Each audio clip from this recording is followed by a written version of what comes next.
Greetings, writers. It's Mr. Hebda from the Lackawanna College Writing Center, and today I'm happy to introduce you to how to quote in APA 7. So I want to start us off by just clearing up what is a quotation.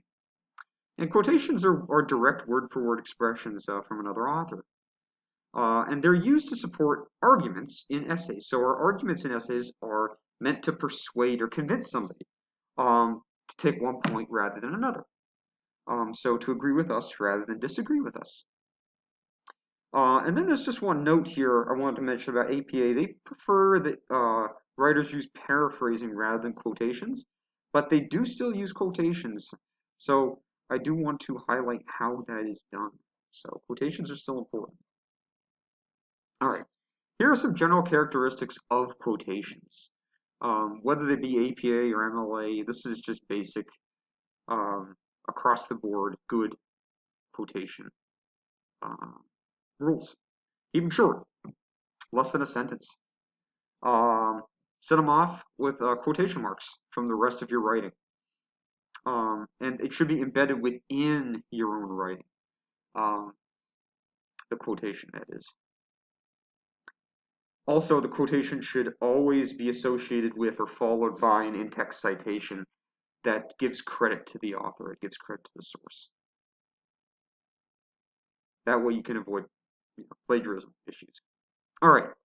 So, how do we construct an APA 7 quotation? Well, here's how we get started. We want to select a small portion of less than a sentence, remember, of text that's really strong, it gets right to the point, and it can help us convince somebody, right? We want to convince them to support our way of looking at things, right? We want to try to persuade them to look at things our way. So here's an example. According to Dweck, human qualities such as intellectual skills can be cultivated through effort. As you can see here, we are making an argument, right? In this quote, we're saying that human skills can actually be developed through practice, rather than saying that they're fixed or genetically hereditary or something like that. So we are making a point that you could agree or disagree with. So we're making an argument. That's good. Check that off our list here for a quote. Let's take a little closer look here at how the APA formatting works here. So we introduce the quote by saying according to. That's a common theme in APA. We don't need to use the author's first name or first name here, just the last name. And then we put in parentheses next to the author's last name the year of publication. And at the very end of our quote, we have the page number. And this is one of the few places where we put page numbers in APA 7. Another place is on references lists. Right, here's another variation on the APA 7 quote format that is also equally correct. You could switch it around, and instead of introducing the author's name, just say a researcher believed, and then go through your quote, and then lump everything together at the end. You'll have the author's name, comma, the year of publication, comma, the page number. Oh, that works too. All right, I know a lot of students are worried, how am I going to put this in, how am I going to integrate a quote into my own language, into my own words, right? And it's easy to just use what are called signal phrases or introductory phrases from APA formatting. According to is really the standard one, it's the easiest one. But you can come up with all sorts of variations.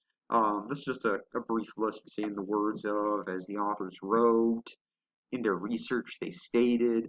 I'm sure you could come up with many of your own as well. All right, but what if there's more than one author? APA has a solution for that.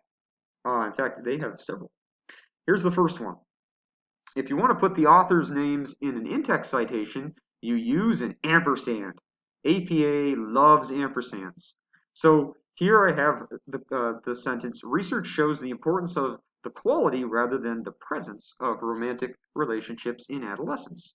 And then in our in-text citation, I tried doing the lump format, or we lump everything together. We got our last name of the author and the other last name of the other author, and then the year and the page number. So the year of publication, I should clarify. Okay, but what if we wanted to use the author names in our, to introduce our quote? Well, then we would just use our normal and not an ampersand. And then we would put the year of publication and then the page number at the very end. Remember, the year of publication always comes after the authors. Okay, lastly, this is the last rule. What if you have more than three or more authors? And trust me, there are lots of articles like that.